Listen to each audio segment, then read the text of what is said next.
하나님 말씀입니다. 하나님께서 우리들이 주시는 말씀은 사도행전 7장과 요한복음 4장입니다. 먼저 사도행전 7장 3절에서 10절까지입니다.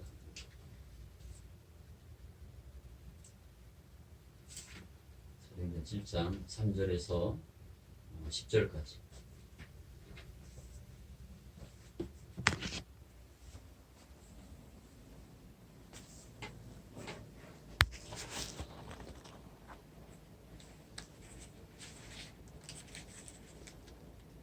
이르시되 시작. 이르시되 내 고향과 친척을 떠나 내가 내게 보일 땅으로 가라 하시니 아브라함이 갈대아 사람의 땅을 떠나 하란에 거하다가 그의 아버지가 죽음에 하나님이 그를 거기서 너희 지금 사는 이 땅으로 옮기셨느니라.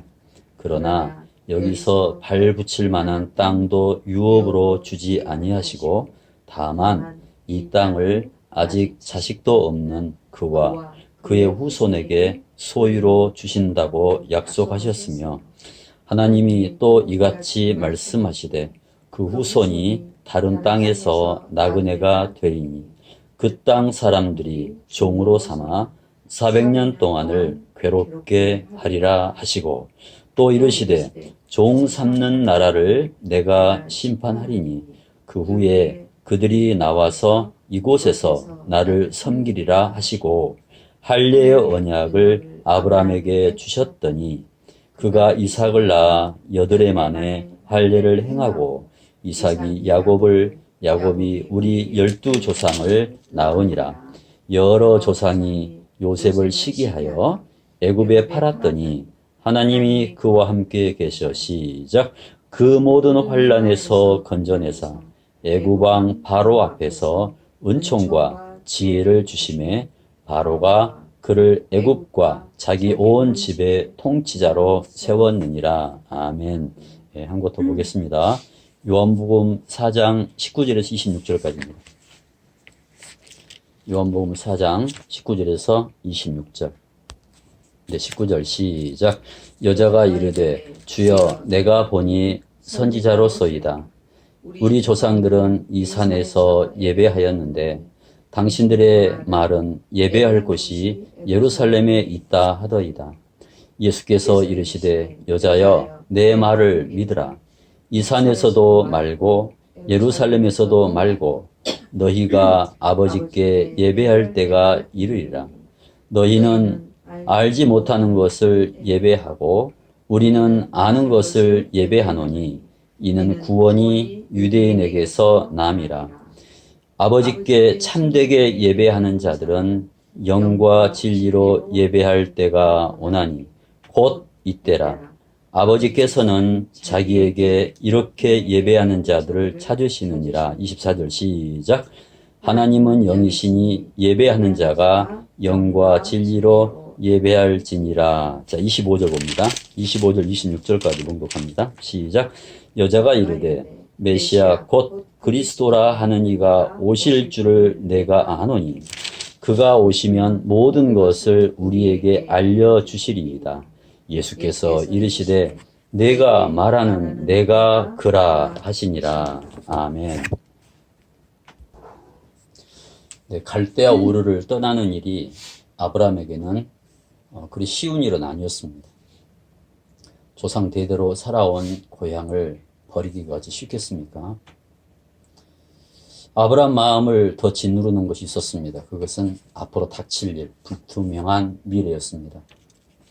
부양할 식구까지 딸려 있는데 그 노구를 이끌고 어디로 가야 할지, 무엇을 하면서 먹고 살아야 할지 몰라서 막막했을 겁니다. 막상 이삿짐을 꾸리려니 오랫동안 함께 살아온 동네 사람들도 축하 환송보다는 걱정으로 혀를 끌끌 찼을 거란 생각도 듭니다. 늙은 아버지 데라, 아내 사라는 갑자기 당하는 일이라 어떤 심정이겠습니까? 모르긴 해도 가족을 설득하는 데만 그 진을 다 뺐을지도 모릅니다. 떠나는 게 좋다, 남는 게 옳다, 그런 문제가 아니었습니다. 아브라함에게는 하나님 말씀인가 아닌가가 더 중요했습니다. 아브라함은 하나님 말씀을 듣고 들은 말씀을 믿고 그리고 믿는 대로 즉시 순종합니다. 말씀에 즉시 순종할 때 나타나는 특징이 있습니다.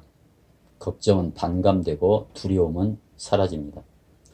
말씀에 순종하지 않거나 갈팡질팡하면 걱정, 두려움은 눈덩어리처럼 커집니다. 하나님께 순종할 때 걱정, 염려, 두려움이 사라지는 이유가 있습니다. 순종하는 그 사람은 하나님이 자신을 모두를 책임져 주실 줄 믿기 때문입니다. 우리 신앙 선조들이 그랬습니다. 고된 십자가 길을 가면서도 늘 입에 달고 하시는 그 선조들의 말씀이 있었어요. 하나님이 우리를 죽이게 하겠어? 하나님이 굶기게 하겠어? 여기까지도 인도하셨는데 당신들은 이 말을 입버릇처럼 하며 살았습니다.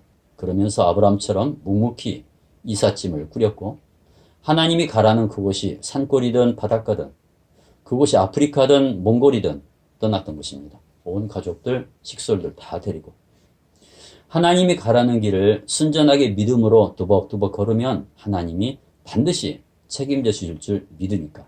아브라함이 그랬습니다. 아브라함은 사람들의 그럴듯한 말에 귀를 기울이지 않았습니다. 순전한 하나님 말씀에 귀를 쫑긋했습니다. 그 길은 역시 예상했던 대로 좁고 험난했습니다. 그러나 아브라함은 하나님이랑 맺은 약속을 기억해냈습니다. 그리고 그 어떤 소리도 아브라함 귀에는 들리지 않았습니다. 오직 하나님 약속의 말씀만 아브라함 두 귀를 크게 울렸습니다. 자, 이런 배경, 아브라함 심정으로 사도행전 7장 3절부터 6절까지 다시 합독합니다. 시작. 이르시되 내 고향과 친척을 떠나 내가 내게 보일 땅으로 가라 하시니 아브라함이 갈대아 사람의 땅을 떠나 하란에 거하다가 그의 아버지가 죽음에 하나님이 그를 거기서 너희 지금 사는 이 땅으로 옮기셨느니라.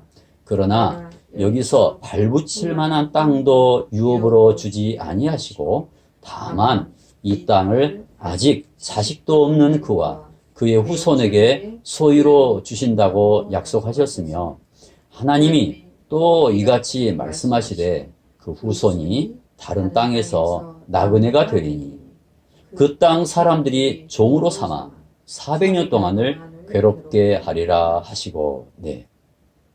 보통 되게 사람들이 선택하는 기준이 있습니다. 나에게 유익인가 손해인가. 뭐 저도 예외가 아닐 겁니다. 그래서 늘 합리적인 선택을 합니다. 근데 여러분도 경험하셨겠지만 나에게 이익만 된다고 선택하다 보면 여러 문제들도 생깁니다. 많은 사람들이 나랑 똑같은 길을 이렇게 선택을 하게 되어서요. 그때부터는 치열한 경쟁이 벌어집니다. 이것이 오늘 우리가 사는 이 전쟁 같은 세상의 모습입니다.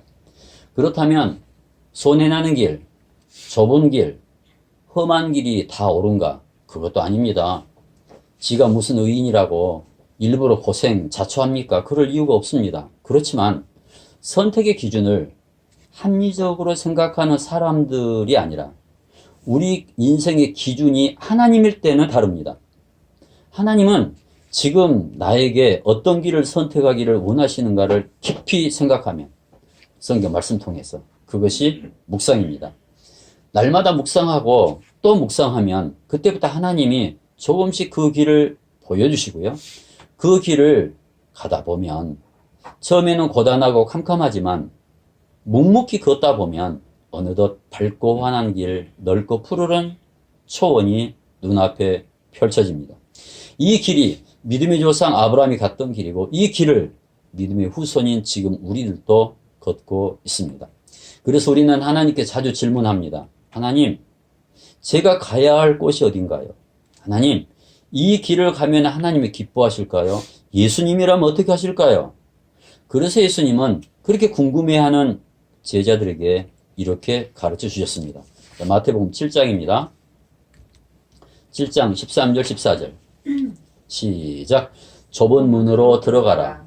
멸망으로 인도하는 문은 크고 그 길이 넓어 그리로 들어가는 자가 많고 생명으로 인도하는 문은 좁고 길이 협착하여 찾는 자가 적음이라. 그렇습니다. 예수님은 모두가 살 곳, 생명의 문으로 가라고 하셨고요. 너도 살고 너희 가족도 살고 모두가 살 그 생명의 문은 가는 길이 좁은 길일 수 있다고 제자들을 독려하셨습니다. 사실은 아무나 좁은 길을 갈 수 없습니다. 험난한지 알기 때문에, 그 고생이 어떻다는 것을 알기 때문에. 그리고 하나님도요, 아무나 부르지 않습니다.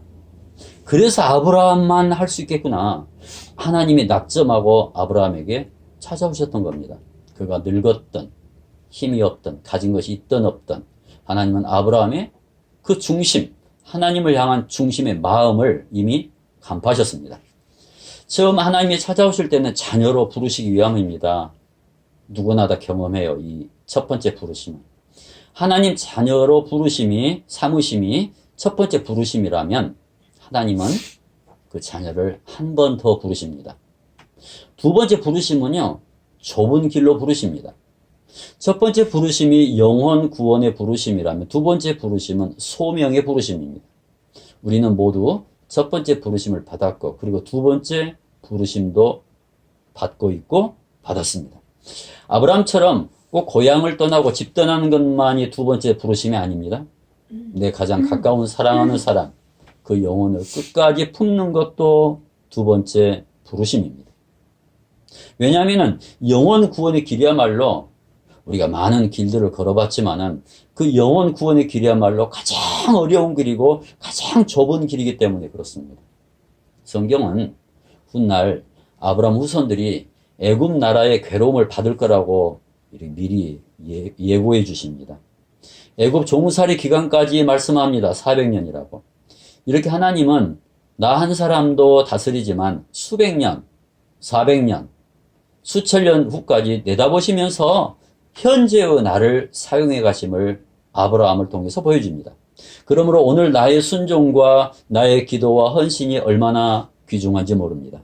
아직 태어나지도 않은 후손들에게까지 큰 영향을 미치기 때문입니다. 2023년 오늘날 이집트가 현존해 있습니다. 현대 이집트는 그리 선진국은 아닙니다. 어느 정도 국력인지 한번 인터넷을 찾아봤습니다. GDP 순위만 보면 미국, 중국, 일본이 1, 2, 3위이고요. 한국이 12위, 이스라엘이 24위, 그리고 현대 이집트가 41위 정도입니다. 그런데 고대 이집트는요, 뭐 그때는 미국이 없었으니까 당대 세계에서 가장 번성했던 1위 강대국이 이집트였습니다. 1, 2위를 했습니다. 경제 규모나 문화나 교육이나 국력을 다른 나라들이 이집트를 따르지를 못했습니다. 그래서 이웃나라 가난한 나라 백성들이요, 이집트로 막 몰려들었어요. 살려고. 당시 척박한 팔레스타인에 살던 사람들도 그 나일강이 흐르는 비옥한 이집트를 동경했습니다. 그런데 하나님은요, 하나님 자녀들이 이 이집트에 가는 것을 끝끝내 막으셨습니다. 그럴 때가 참 많았어요. 자, 말씀 볼까요? 예레미야서 46장을 봅니다. 46장 24절 시작.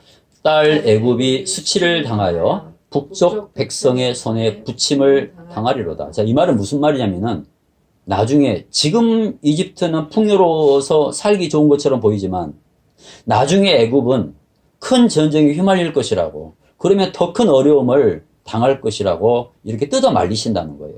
25절 시작. 만군의 여호와 이스라엘의 하나님께서 말씀하시니라. 보라, 내가 노예 아몬과 바로와 애굽과 애굽 신들과 왕들 곧 바로와 및 그를 의지하는 자들을 벌할 것이라. 그러면은 애굽 벌할 때 너희도 벌을 받는다는 거예요. 그리고 또 하나 이유가 있습니다. 하나님 자녀들이 애굽의 바로 밑에서 살 때 애굽의 신들을 섬기기 때문에 하나님을 배도할 유혹이 생깁니다. 자, 이사야 31장도 보십시오. 1절 시작. 도움을 구하러 애굽으로 내려가는 자들은 화 있을진저 그들은 말을 의지하며 병거의 많음과 마병의 심히 강함을 의지하고 이스라엘의 거룩하신 이를 앙모하지 아니하며 여호와를 구하지 아니하나니. 거기까지만 봅니다. 하나님이 선택한 자녀들이 혹여 그 풍요의 땅 들어와 살면서 하나님을 잃어버릴까 봐. 나중에 이스라엘 백성들은 하늘의 왕 하나님 다스림을 외면하기 시작할 겁니다. 그 시기가 사사시대예요. 이스라엘 백성들이 왕이신 하나님보다 인간을 왕으로 삼고 싶어 할 때가 오리라는 것을 하나님은 모세 때부터 이미 아셨습니다. 그때를 대비해서 너희가 만약 인간 왕을 뽑을 때는 그 사람을 꼭 세 가지를 보고 뽑으라고 신명기서에서 모세 통해서 이렇게 당부하셨는데요. 하나님이 원하시는 왕이 누군가, 그 지도자의 모습을 하나님께서 이렇게 기준을 정해 주셨습니다.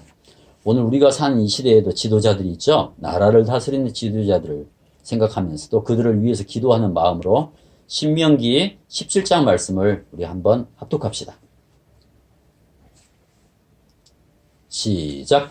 내가 내 하나님 여호와께서 내게 주시는 땅에 이르러 그 땅을 차지하고 거주할 때 만일 우리도 우리 주위의 모든 민족들 같이 우리 위에 왕을 세워야겠다는 생각이 나거든 반드시 내 하나님 여호와께서 택하신 자를 내 위에 왕으로 세울 것이며 내 위에 왕을 세우려면 내 형제 중에서 한 사람을 할 것이요 내 형제 아닌 타국인을 내 위에 세우지 말 것이며 그는 병마를 많이 두지 말 것이요 병마를 많이 얻으려고 그 백성을 애굽으로 돌아가게 하지 말 것이니 이는 여호와께서 너희에게 이르시기를 너희가 이후에는 그 길로 다시 돌아가지 말 것이라 하셨음이며 그에게 아내를 많이 두어 그의 마음이 미혹되게 하지 말 것이며 자기를 위하여 은금을 많이 쌓지 말 것이니라. 네. 왕이 의지해서는 안 될 것 세 가지 말씀하셨죠. 병마, 은금, 그리고 아내. 병마는 오늘식으로 본다면은 지나치게 무기나 뭐 군사들만 의지하지 말아라는 거예요. 은금은 경제, 하나님은 외면하고 물신에 빠지지 말라는 소리입니다. 아내는 하나님이 짝지 주신 그 아내만 사랑하라는 그런 말이죠. 왕이라도. 그렇다면 왕은 무엇을 의지하면서 백성들을 다스려야 되는가에 대해서 이제 계속해서 가르쳐요. 자, 18절 말씀 볼까요? 18절. 시작. 그가 왕위에 오르거든 이 율법서의 등사본을 레위 사람 제사장 앞에서 책에 기록하여 평생에 자기 옆에 두고 읽어 그의 하나님 여호와 경외하기를 배우며 이 율법의 모든 말과 이 규례를 지켜 행할 것이라. 그리하면 그의 마음이 그의 형제 위에 교만하지 아니하고 이 명령에서 떠나 좌로나 우로나 치우치지 아니하리니 이스라엘 중에서 그와 그의 자손이 왕위에 있는 날이 장구하리라. 영원하리라. 지도자가 왕이 오늘식으로 본다면 대통령이 이래야 이렇게 살아야 그 백성이 살고요. 그 나라가 부강해지고 그 나라가 영원할 거라는 장구하라는 할 거라고 당부합니다. 근데 나중에 그 솔로몬이 얼마나 이제 총망받았습니까? 처음에 그냥 이렇게 지혜로웠죠. 근데 처음에는 반짝하다가 자기 아버지 얼마나 신실한데 신실한 자기 아버지 길로 가지 않아요. 다윗의 길로 가지 않습니다. 하나님이 이렇게 신신당부를 했는데도 정면으로 어겨버리고 꼭 반대로만 행한 왕이 솔로몬이에요. 정신없이 은금을 많이 쌓고요. 마병을 많이 둡니다. 그리고 왕비도 후궁들은 또 얼마나 많습니까? 그리고 율법은 멀리하고 결국 하나님을 떠납니다. 솔로몬 이후 어떻게 됩니까? 한 나라가 두 동강이가 나버려요. 다윗이 통일 다 해놨는데. 그리고 왕 20대 전후에 두 나라 모두 북이스라엘 남유다 모두 쫄딱 망합니다. 그래서 방금 읽은 신명기 말씀이 가르쳐주는 것이 있어요. 오늘날에도 예나 지금이나 지도자가 하나님 잘 믿고 의지할 때 왕과 그 백성들이 평안하고요. 흥왕하고 영원할 것임을 이스라엘 역사가 오늘 우리들에게도 가르쳐주고 있습니다. 근데 이상한 것은 이렇게 애국 가는 것을 하나님이 싫어한다고 했는데 이제 말씀을 읽어보면 알겠지만은 야곱의 자손들, 야곱 포함해서 야곱 자손들 70여 명이 애굽에 가는 것은 허용하셨거든요. 그리고 400년 동안이나 살게 하십니다. 그때는 애굽을 허락하신 이유가 있습니다. 하나님께서 그 과정을 통해서 특별한 계획이 있으시기 때문이에요. 그 계획이란 것은 처음에 아브라함이랑 맺었던 그 언약을 성취해내기 위한 과정으로 애굽을 허락하셨을 뿐입니다. 이스라엘 백성들에게 애굽은 하나님이 약속한 땅 종착지가 아니에요. 이 땅이 안락하다고 영원한 내 땅이 아닙니다. 하나님이 이스라엘에 약속하신 땅은 가나안입니다. 육적인 가나안도 해당되지만 영적인 가나안, 저 천국입니다. 애굽은 잠시 허용했을 뿐입니다. 하나님께는 잠시지만 그런데 생각해 보십시오. 이스라엘 백성들에게는 400년, 430년씩이 흘러가요. 처음 애굽에 간 야곱 식구들이 70여 명이었는데 그 긴 기간 동안 400년 동안 자손들을 낳고 낳아서 나중에는 60만 큰 민족을 이루게 됩니다. 그 땅에서. 처음 갈대아우로 떠날 때 피부치 하나 없었던 아브라함을 하나님이 부르셔서 맺으셨던 이 약속, 하늘에 떠있는 저 수많은 별들처럼 자손을 많게 하겠다, 바닷가 모래들처럼 많은 후손들을 주겠다는 약속이 이 과정들을 통해서 이루어지는 거예요. 이렇게 첫 번째 약속이 성취되어 가고 있고요. 근데 하나님의 약속은 여기서 끝나지 않습니다. 하나님의 약속은 자손만이 아니었어요. 자손들이 살아갈 땅이었거든요. 젖과 꿀이 흐르는 가나안 땅. 이제는 땅 주시기 위해서 하나님의 또 한 사람을 부르셔요. 우리가 잘 아는 모세입니다. 자, 이렇게 스데반 설교는 이스라엘 역사 400년을 훌쩍 뛰어넘습니다. 사도행전 7장 7절 다시 보십시오. 사도행전 7장 7절 또 이르시되, 시작. 또 이르시되 종 삼는 나라를 내가 심판하리니 그 후에 그들이 나와서 이곳에서 나를 섬기리라 하시고. 자, 두 가지 말씀하죠. 하나는 너희를 종 삼아서 너희를 고통 주고 학대하는 애굽을 내가 심판해 버리겠다. 요셉이 종리에 있었을 때는요, 그때 바로 왕은 이스라엘을 선대했습니다. 야곱이랑 그 형제들, 자식들을 얼마나 대우를 했습니까? 근데 나중에 요셉을 알지 못하는 왕들이 이제 나타나서 그저 히브리 민족들을 핍박을 했네요. 여러분, 하나님은 하나님 자녀들이 이 땅에서 고통당하는 꼴을 못 보셔요. 지금도 우리의 신음소리를 하나님은 들으십니다. 그리고 출애굽 이후에 이곳에서 하나님을 예배할 것이라고 그렇게 말씀하죠. 하나님을 예배하는 이곳은 그거 정해진 장소가 아닙니다. 그곳이 어디든 광야든 예루살렘이든 하나님이 계시는 거룩한 장소가 이곳이에요. 그런데 나중에 보십시오. 유대인들에게는 하나님을 예배하는 이곳이 성전으로만 생각했습니다. 유대인들은. 예루살렘 성전. 그래서 그들에게 예루살렘 성전은 거의 절대적인 신성시하는 예배 장소가 되었습니다. 그들은 예루살렘 성전에만 하나님이 계시다고 믿었습니다. 예수님께서 뜨거운 한낮에 길을 가시다가 목이 말라요. 그래서 물을 이렇게 어느 여인에게 얻어마시는 장면이 요한복음 4장에 나오죠. 하필 그 동네가 유대 땅이 아니라 저 북이스라엘 사마리아 수가라는 동네였어요. 사마리아는 유대인이 바라볼 때는 버림받은 이방인들이 사는 몹쓸 동네라고 인식하던 때였습니다. 그날 예수님에게 물을 건네준 그 사마리아 여인의 그 말을 들어보면 당시 유대인들의 성전관이나 예배관이 어떻다는 걸 알 수가 있어요. 자, 요한복음 4장을 봅니다. 요한복음 4장 20절 시작.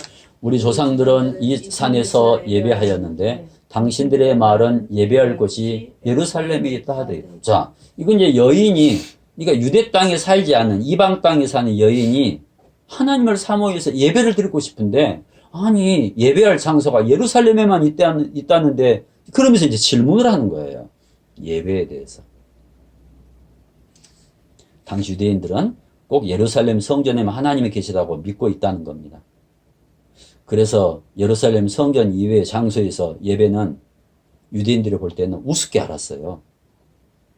그러니 이방 땅 사마리아 산에서 드리는 예배를 하나님이 받으신다고는 생각했겠습니까? 사마리아 여인이 예수님께 그 질문을 하는 거예요. 하나님은 어디 계십니까?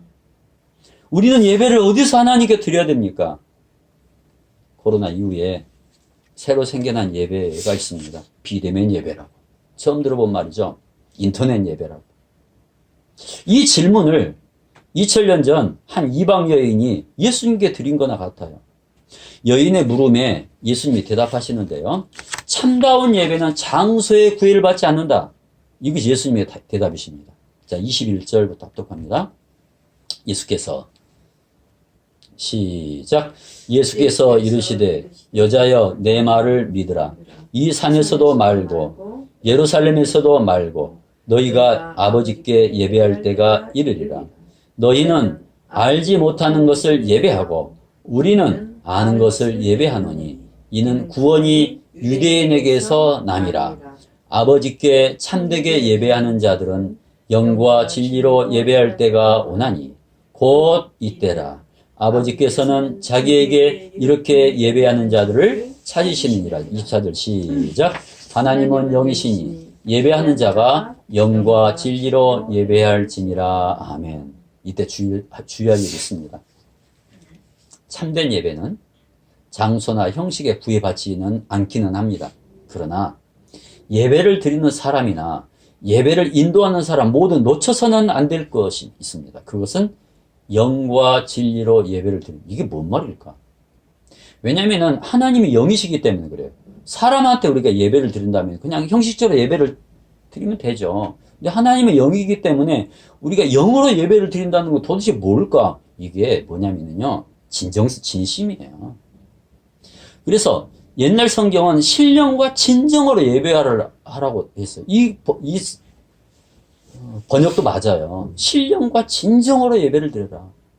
또 다른 성경을 찾아봤습니다. 영과 진리 안에서 진실하게 예배를 하라. 다 비슷한 번역들인데 오늘식으로 풀어본다면 모든 장소에서 어떤 형식의 예배다 다 가능하다. 비대면 인터넷 예배도 가능하다.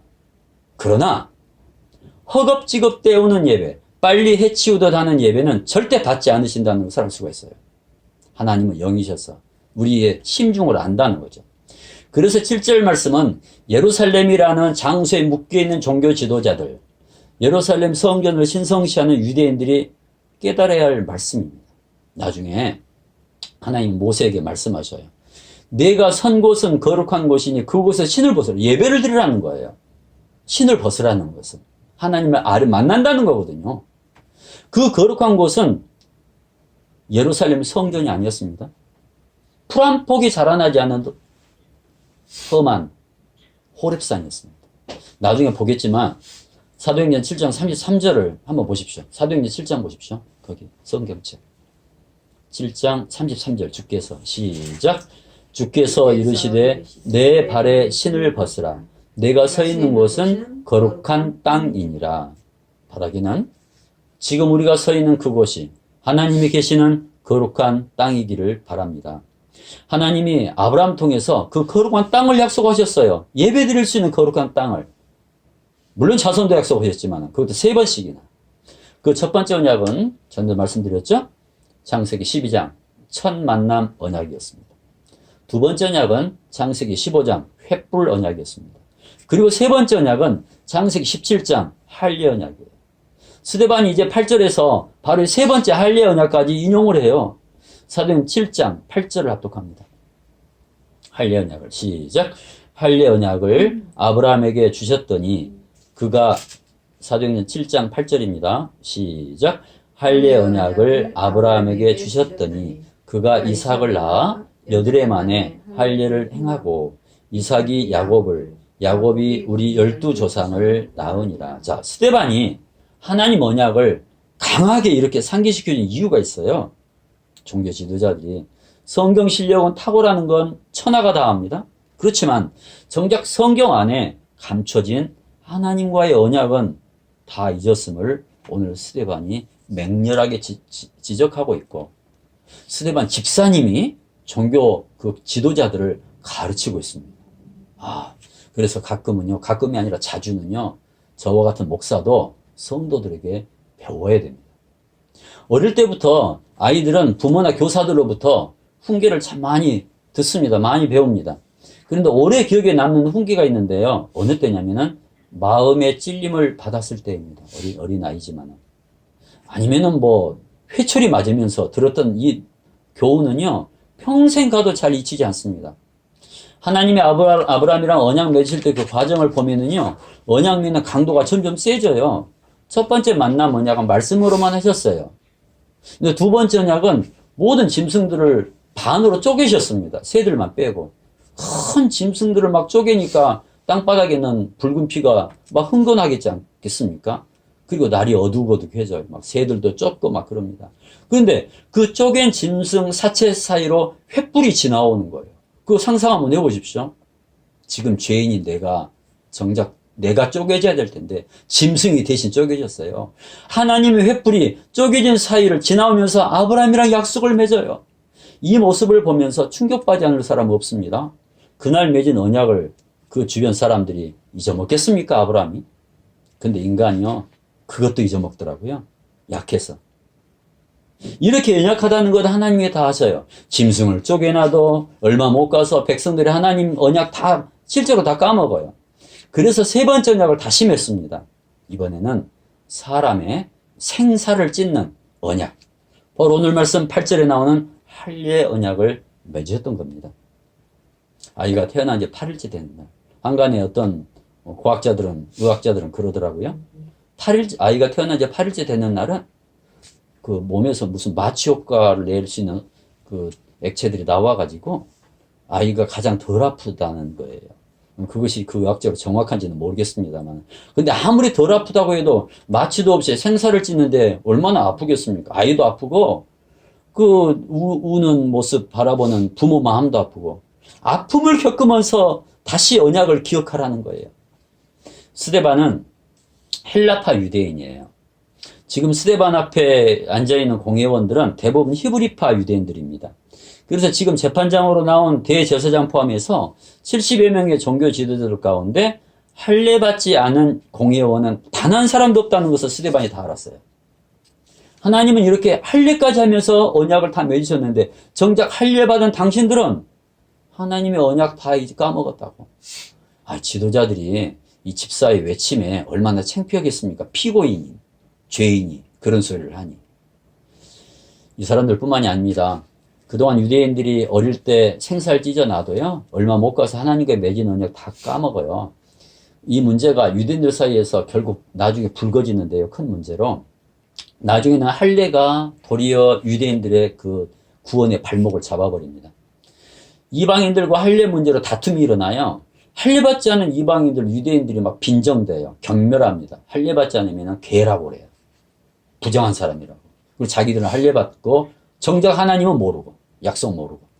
이렇게 할례 본질은 다 잃어버리고 형식만 강조했기 때문에, 그래서 성경은 몸에 할례 받는 것만으로 만족하지 말아라. 어디에요? 마음의 할례를 받으라고 강조합니다. 예나 지금이나 신앙생활 하는데 바로 이 차이인 것 같아요. 우리가 드리는 예배 있죠? 우리가 받는 직분, 그리고 세례 등등. 이 종교 행위가 이제는 나에게 뭔 의미인지를 알아야 될 때가 되었습니다. 처음 하나님이 할례를 통해서 언약을 맺으시면서 뭘 보셨느냐면 내 마음 중심을 보셨거든요. 그런데 사람들은 행위만 본 거예요. 행위만 치르면 된다고 생각한, 의식만 치르면 된다고 생각한 데서 할례의 본질이 어그러진 것 같습니다. 그래서 하나님이 성경 내내 강조한 거 볼까요? 예레미야서 4장 4절 시작. 유다인과 예루살렘 주민들아, 너희는 스스로 할례를 행하여 너희 마음 가죽을 베고 나 여호와께 속하라. 그리하지 아니하면 너희 악행으로 말미암아 나의 분노가 불같이 일어나 사르리니 그것을 끌 자가 없으리라. 자, 이미 예레미야보다 훨씬 전에 하나님의 모세 통해서도 다 말씀하셨어요. 신명기 30장도 보십시오. 6절 시작. 내 하나님 여호와께서 내 마음과 내 자손의 마음에 할례를 베푸사 너로 마음을 다하며 뜻을 다하여 내 하나님 여호와를 사랑하게 하사 너로 생명을 얻게 하실 것이다. 네, 그렇습니다.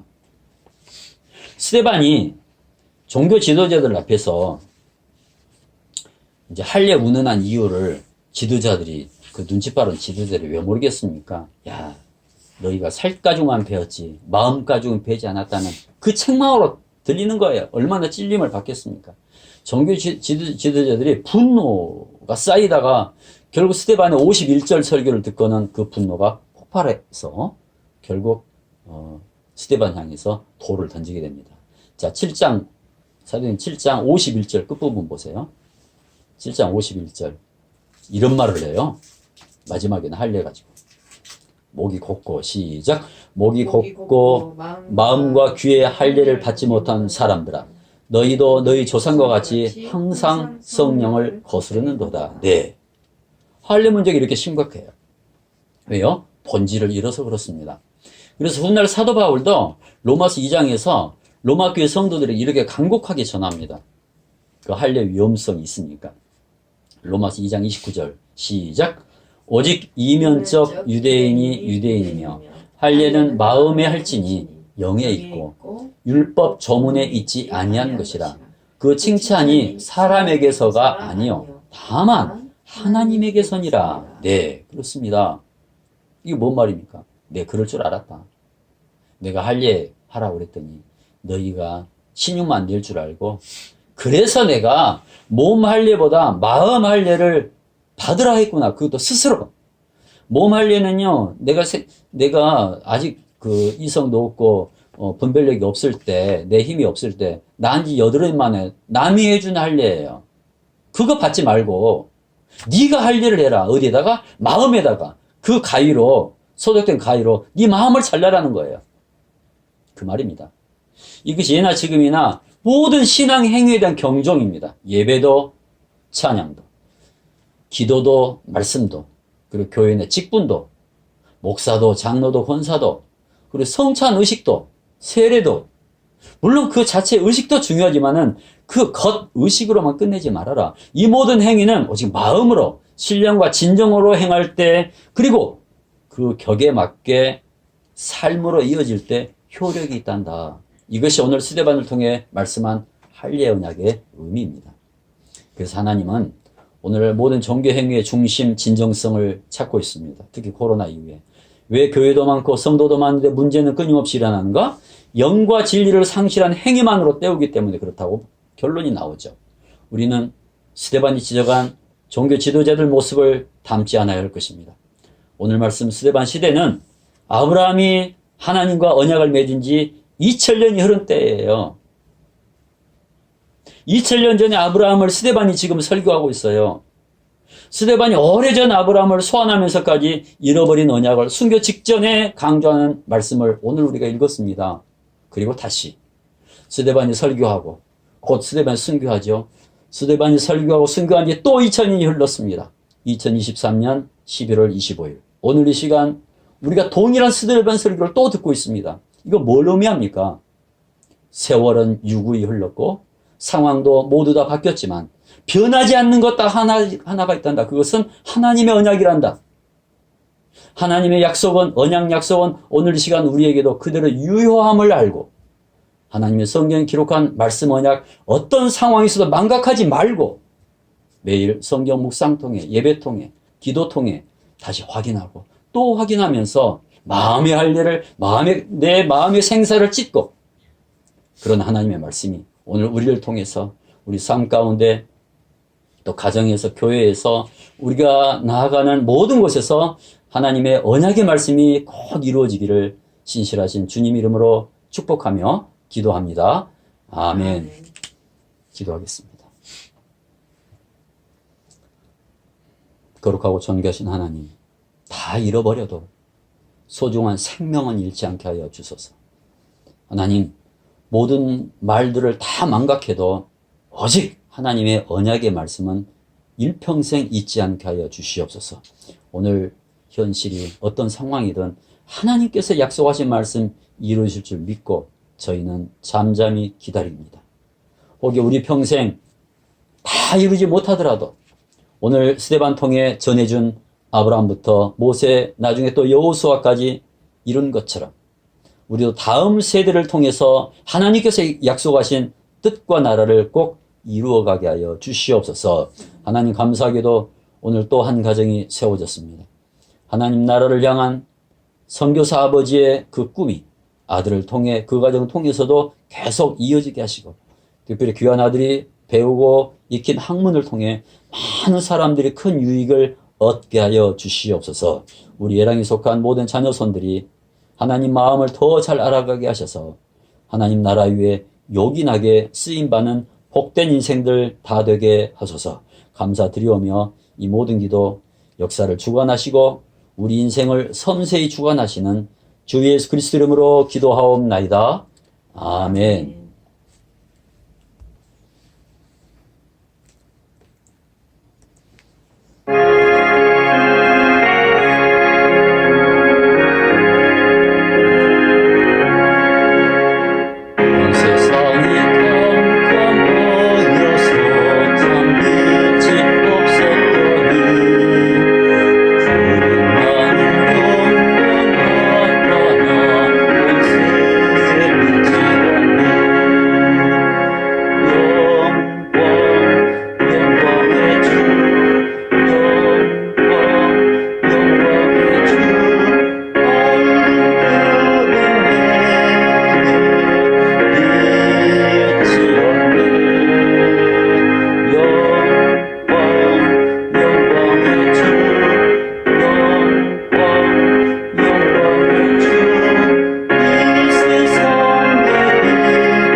이번 한 주간 기도할 제목은요,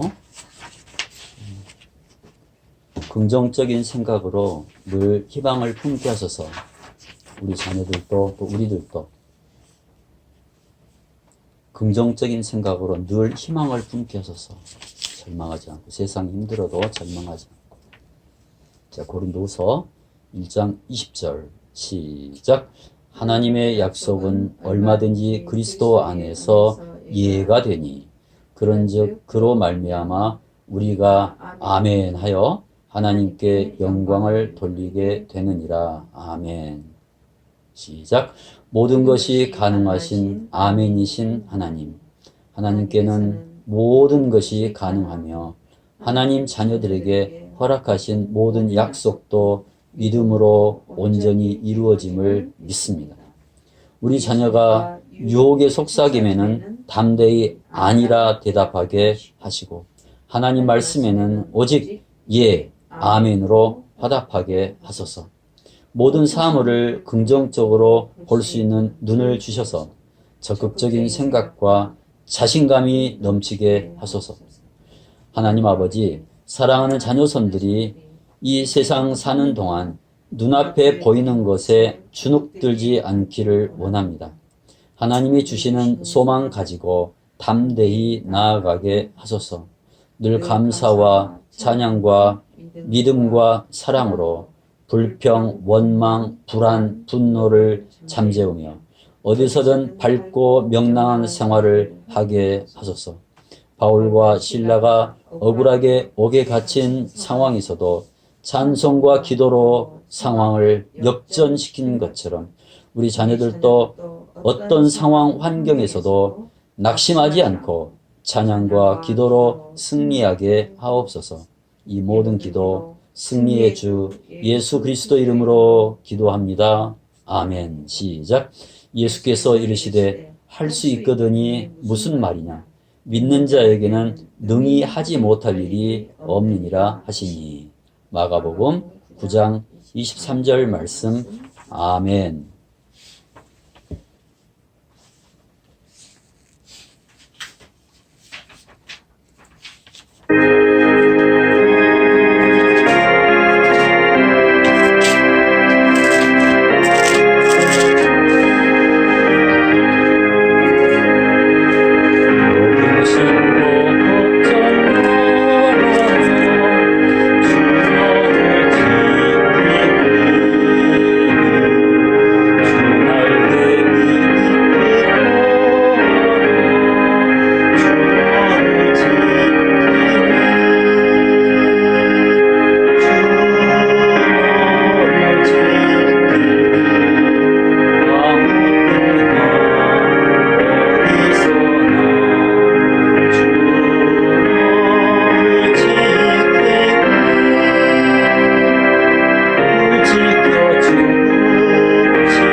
여호와는 너에게 복을 주시고 너를 지키시기를 원하며 여호와는 그 얼굴을 너에게로 향하여 드사 평강 주시기를 원합니다.